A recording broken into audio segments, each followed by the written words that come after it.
आज मी करते आहे घरचं झटपट आणि मस्त असं मुळाचं लोणचं. म्हणजे पोळी, भाकरी, पराठा सगळ्यासोबत सुपर हिट आहे. तर चला बनवूया. ही मुळं स्वच्छ धुवायची, ती पुसायची, कोरडी करायची आणि मग त्याची सालं काढायची. हे लोणचं एकदम झटपट होतं. करायला पण सोपं आहे. फक्त थोडासा व्याप लागतो तो म्हणजे ह्याची सालं काढायचा. तर आता इथे सगळी मुळांची सालं माझी काढून झाली आहे. तर मी इथे आता ती चिरून घेणार आहे. याला असं उभ्या तुकड्यांमध्ये चिरून घ्यायचं. हे बघा इथे अशी मस्त सगळी मुळं चिरून तयार आहेत. हे असे तुकडे घ्यायचे, करून घ्यायचे. आता ह्याच्यामध्ये घालायला काय काय इन्ग्रेडियंट्स लागतात ते दाखवते. तर इथे हा अर्धी वाटी लिंबाचा रस आहे, काश्मीरी लाल तिखट, हिंग, मीठ, मेथीची पूड आणि मोहरीची डाळ घेतली.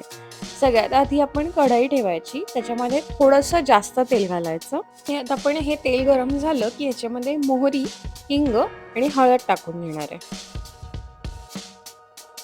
आणि आता आपण ह्याच्यामध्ये घालणार आहोत काश्मीरी लाल तिखट, जे रंगासाठी घातलं जातं. लोणच्याला याने छान रंग येतो. आणि हा तिखट घालताना गॅस बंद करायचा आणि मग तिखट घालायचं. आता इथे मी या मुळांवरती मोहरीची डाळ घालून घेतेय. ही मोहरीची डाळ मी थोडीशी मिक्सरमधनं फिरवून घेतली होती.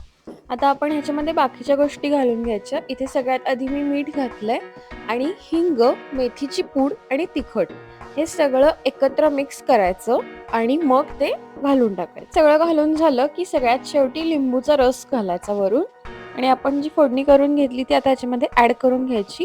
सगळं इथे मिक्स करायचं नीट मस्त आणि इथे तयार आहे आपलं मस्त असं मुळाचं लोणचं. ही रेसिपी तुम्हाला कशी वाटली मला नक्की सांगा आणि माझ्या चॅनलला सबस्क्राईब करायला विसरू नका.